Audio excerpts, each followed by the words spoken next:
This is a Camden Council property on Maiden Lane, Bowmore Walk.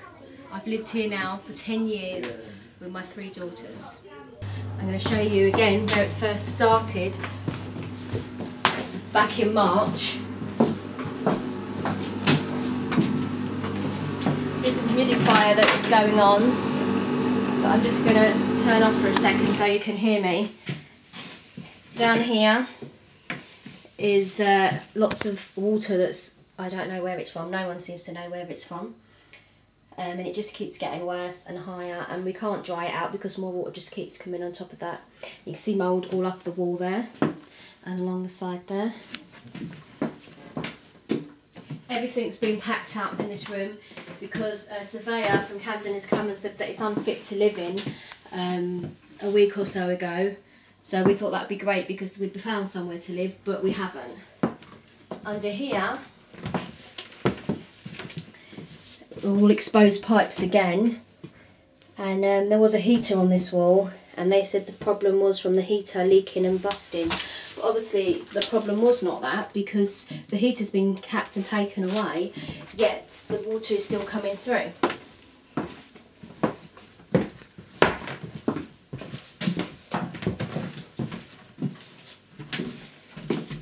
This is underneath the bath. This water's still there that's leaking and coming from somewhere. The source still unknown. There's no bath panel there.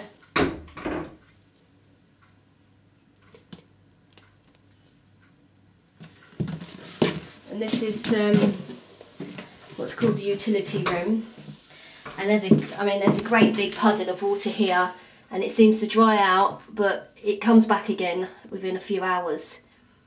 And it's just getting worse. And that again has been here from, I think, for about a month now. The latest mould and damage is in the bedroom this was the children's bedroom. There's a wet patch here that keeps coming. I'm not sure if it's from the rain or from underneath the floorboards or the pipes. I don't know where it's coming from, and the professionals don't seem to know where it's coming from either.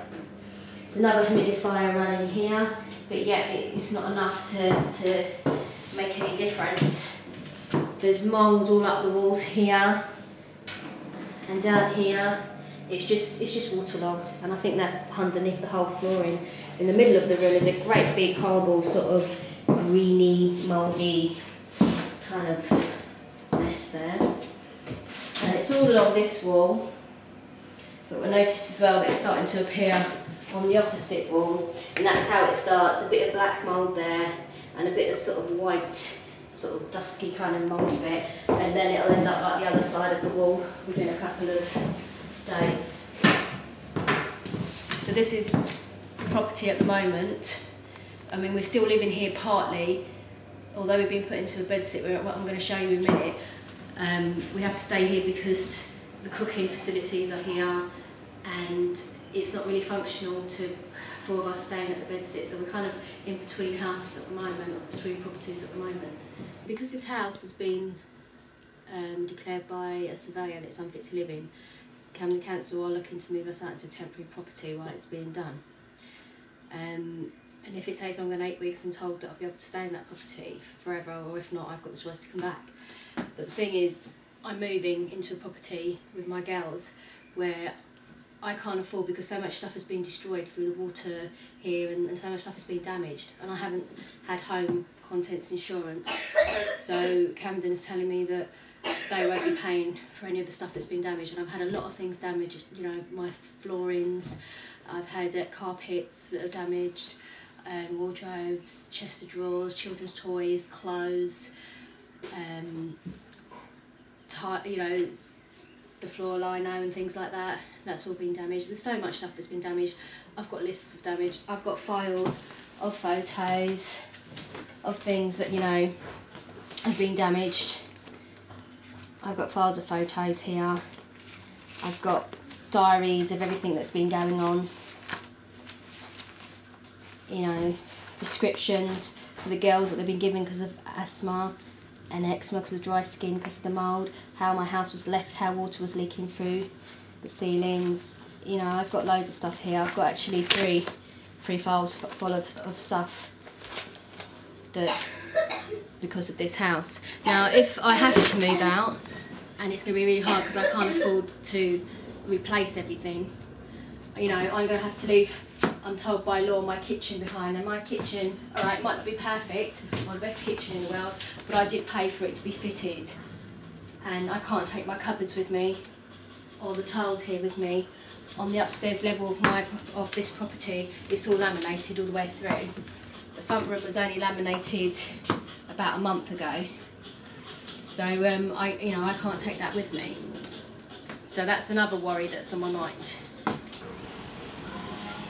This is Maiden Lane office that's dealing with my case. Sam Aiken's dealing with it, but apparently he's off for 2 weeks now, so I don't know who will be dealing with this case. This is Springbank Walk, and this is the road behind Beaumont Walk where my property is. And actually, if we walk along in a minute, you'll see that number 15 and number 16 are actually empty. This is 16 Springbank, and this is empty.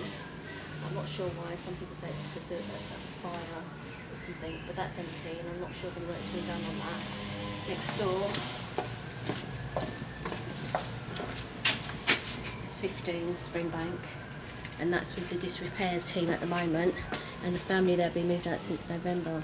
I'm not sure how much has been done, but this is another empty property that a family could be living in, 2 of them. This is the bedsit that Maiden Lane housing office has given to me and my 3 children to sleep in. So we've got one daughter here, one daughter here. It's my bed, and then my oldest daughter's actually on a mattress on the floor. And my youngest has got asthma now, coughs all night, so we're not getting any sleep. So we're all quite tired and emotional. My oldest daughter is just about to sit her GCSEs. She's 16. She's just about to sit her GCSEs. She has nowhere to study. Here, there's no privacy where we're all together. We've been like this for 2 weeks now, and to be honest, I don't know when we will be housed. I'm not getting far with anything at the moment with Camden Council. So this is how we're actually living, but there's no cooking facilities here. I don't have a cooker or anything like that, so it's just basically at the other house with the damp and mould until the evening, and then we come back here to sleep.